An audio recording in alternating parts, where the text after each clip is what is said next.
Shalom, selamat pagi Sobat STTII. Sebelum kita akan masuk dalam renungan di awal tahun yang baru ini, saya akan mengajak kita semua berdoa. Tuhan, kami mengucap syukur kami boleh melalui tahun 2021, dan saat ini kami sudah memasuki tahun yang baru, yaitu tahun 2022. Biarlah di tahun yang baru ini kami tidak berjalan sendiri, tapi kami senantiasa berjalan di dalam pimpinan Tuhan.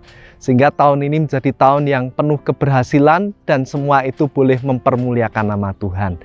Mari Tuhan, kami siap diberkati dengan firman-Mu. Di dalam nama Tuhan Yesus kami berdoa. Amin.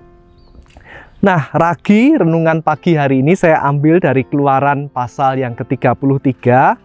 Di situ judulnya Musa meminta penyertaan Tuhan di gurun. Saya akan bacakan mulai ayat pertama sampai yang ketiga. Kemudian saya akan lanjutkan ke ayat yang ke-13 sampai ayat yang ke-17. Demikianlah firman Tuhan.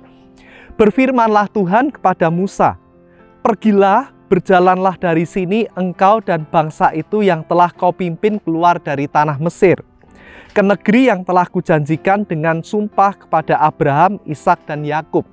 Demikian, kepada keturunanmu lah akan kuberikan negeri itu. Aku akan mengutus seorang malaikat berjalan di depanmu dan akan menghalau orang Kanaan, orang Amori, orang Het, orang Feris, orang Hewi, dan orang Yebus, yakni ke suatu negeri yang berlimpah-limpah susu dan madu.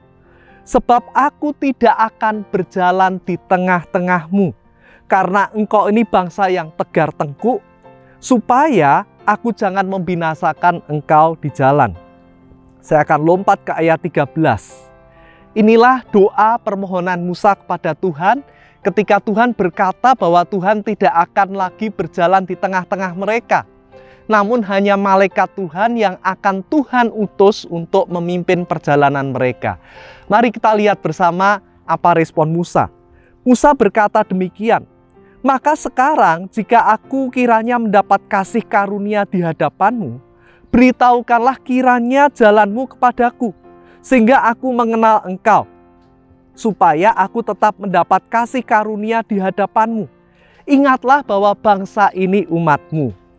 Ayat 14, lalu ia berfirman, "Aku sendiri hendak membimbing engkau dan memberikan ketentraman kepadamu." Kemudian berkatalah Musa padanya, "Jika engkau sendiri tidak membimbing kami, janganlah suruh kami berangkat dari sini. Dari manakah gerangan akan diketahui bahwa aku telah mendapat kasih karunia di hadapanmu, yakni aku dengan umatmu ini?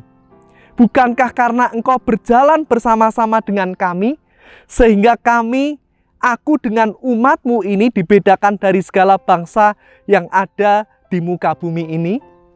Berfirmanlah Tuhan kepada Musa, "Juga hal yang telah kau katakan ini akan kulakukan, karena engkau telah mendapat kasih karunia di hadapanku dan aku mengenal engkau." Saudaraku, di awal tahun yang baru ini penting sekali untuk kita berjalan bersama Tuhan. Karena tahun 2022 kita tidak tahu apa yang akan terjadi. Apakah pandemi COVID-19 ini akan tetap berlangsung? Ataukah ada tantangan yang baru? Baik di dalam kehidupan berbangsa, di dalam kehidupan ekonomi, di dalam studi kita, bahkan di dalam keluarga kita. Kita tidak pernah tahu. Dan saat itu background dari kisah ini adalah bangsa Israel berbuat dosa. Karena mereka membuat patung anak lembu emas dan menyembahnya. Karena Musa tidak turun-turun dari gunung bersama dengan Tuhan. Nah, akhirnya Tuhan menghukum mereka. Dengan Tuhan tidak lagi berjalan di tengah-tengah mereka, tapi Tuhan hanya mengutus malaikatnya berjalan di tengah-tengah umat Israel. Akan tetapi yang membuat saya kagum adalah Musa. Yang pertama karena Musa ini sedemikian mengandalkan Tuhan, sedemikian merasa tidak mampu tanpa Tuhan. Kalau mungkin kita yang jadi Musa, kita berkata, "Ya udah deh, Tuhan nggak menyertai nggak apa-apa, yang penting malaikatnya saja cukup." Tapi ternyata buat Musa itu nggak cukup. Tuhan, nggak ada yang menggantikan engkau. Hanya Tuhan yang ada di tengah-tengah kami itu yang membuat kami berbeda dengan bangsa-bangsa yang lain. Itulah keistimewaan kami sebagai umat Tuhan.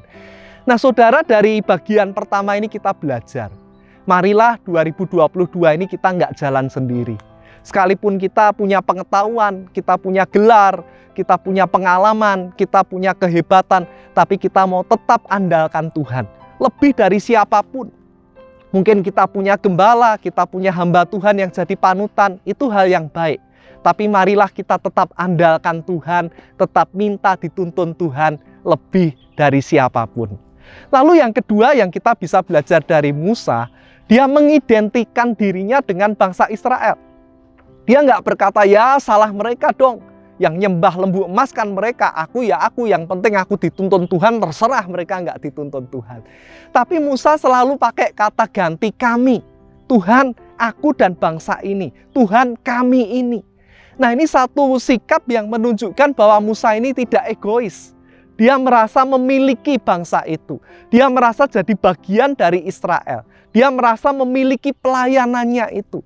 Nah, hal kedua yang kita bisa teladani dari Musa adalah Musa punya hati yang melayani.